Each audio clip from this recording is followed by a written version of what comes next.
Hi there, Lasting Impact here with Kristi Eskelund and Heather Neumann. Today we're going to be talking about some of the new rules in speech. Every year, different leagues roll out different rules based on information that they typically have. Right. Sometimes they might seem like, what? What are they thinking? I can guarantee you the organizations have a broader, bigger picture. And so we're here to encourage you that rules are good. Rules do in fact level the playing field a lot, and that's what we appreciate about rules. They keep us, they keep us in clear standards for competition, and they keep everybody within the same set of standards. So I think it's definitely worth your time to read through the rules of your league, your competition league. Take notes specifically of things that seem different to you from last year. Sometimes you just weren't aware of a rule. And I think that does help guide you when you're making choices and preparing your speeches. Yeah, so I really coach that you should be reading the rules at least 3 times throughout your season. So once at the beginning of the season, and I tell people to read all of the rules. All the rules.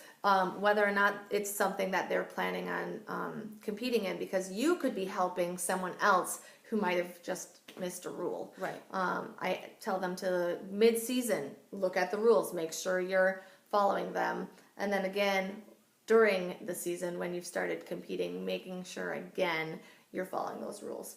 It just happens. Yeah. So today we're going to be talking specifically about 2 major leagues, NCFCA as well as Stoa, and both of them have come up with some new rules within the last month or so. And so we want to give you our assessment on how you can really just highlight especially a couple of the new things that really are distinct this year and different.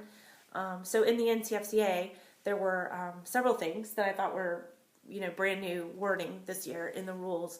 So in the platform speeches, particularly this year, they've limited the number of words that you can deliver in a character other than your own self while you're delivering the speech to just 150 words. So let's give an example. If you were going to be doing a speech on Jimmy Stewart or somebody and you wanted to quote him and you kind of maybe personified him, that would be that characterization that NCFCA is talking about. And those would be limited to now 150 words. And that is also applying to the biographical narrative category, which is, I think, where this has become something of an issue, because when you're talking about a person, it's very easy to take on that person as a persona, separate from yourself in your platform presentation persona. Well, and I think that a lot of times platform speeches do tend to stay pretty on the same level, and sometimes when you kind of have that quote and you might want to kind of be a little different with that quote, if you are doing some sort of British person as your biographical, and then you have that slight British accent to kind of help us understand that quote, it's totally doable. But now, just be cautious. There's going to be a limit, and if it's perceived that you've exceeded that limit, I mean, I think as long as you'll have to have your directly quoted material formatted differently within your script. So it's something that will be very easily assessed, whether you're within or outside of the boundary there.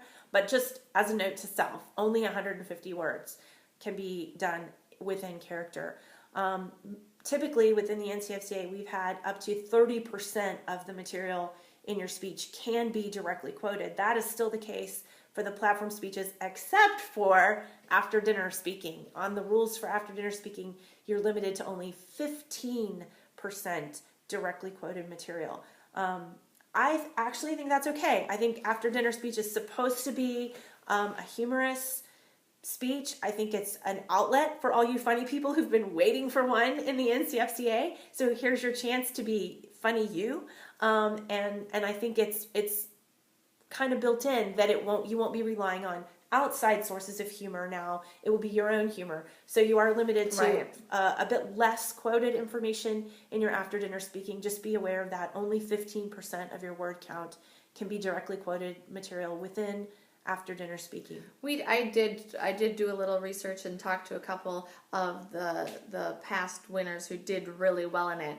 And one said, "Oh, I only used 4%." Right. So I don't think it's going to hinder anyone unless you were planning on doing a speech like what presidents have said, funny things presidents Ridiculous have said. things presidential candidates have Right. said, in which case you might be limited in how many times you can quote them. So that's just be aware as you're choosing material that you will have a very limited amount of material that can be directly quoted.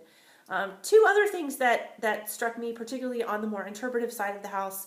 One is that within our open interpretation category now, and I think this was on the general rules page, there is a qualification made about dark and heavy content. So at that heavier, more dark end of the emotional Edgar Allan spectrum, Poe type they are stuff. definitely looking for a redemptive quality. So we don't want to do, any of those heavy themes just for the sake of their emotional heaviness. They really are looking to stick within our mission statement of being from a biblical worldview, of being glorifying to God. And so the way to incorporate those pieces then is to make sure that you're emphasizing the redemptive value that they have. The other thing, and I think this is along the same lines of sticking within our mission statement, is now they have qualified on the rules that you may not change the gender of the character as the author characterized the character. So The author's intent is right. really- So we're sticking with the author's intent on these stories. So within a story, if there is a female character, you cannot turn that character into a male character.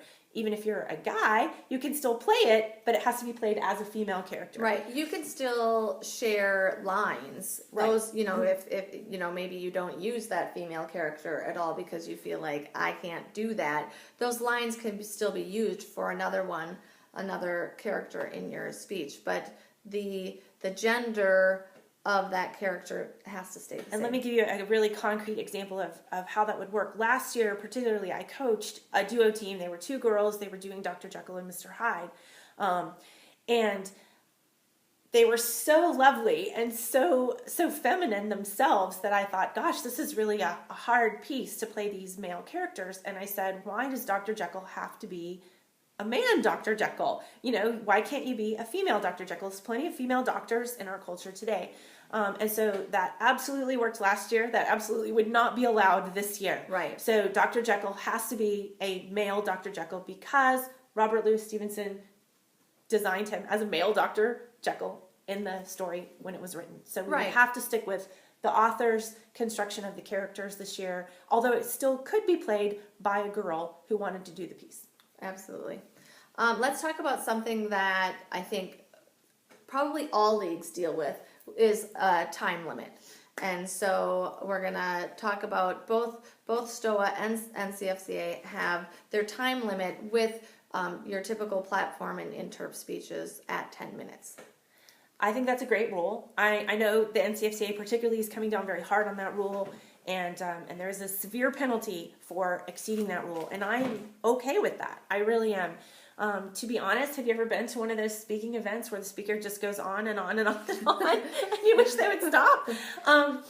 I think it's, as a speaker, I think one of our responsibilities is to be aware of how much time we've been given to speak, and I think it's important that we respect our audiences and the different things that we're participating in, and we stay within those limits. I think that's an important part of our obligations as a speaker. And Right. so certainly it applies to the efficiency of running a tournament, but it's also part of your integrity as a speaker to prepare your material in such a way that you enter into the speaking event confident that you are within your boundaries as a speaker. Both Kristi and I would strongly suggest that your speech stay around the 9:30 range, so Right. that if you have laughter. However, if you have laughter, you're still in charge. You are the one who have to kind of push through and get your speech done at 10 minutes. Right. So NCFCA has applied a 4-rank penalty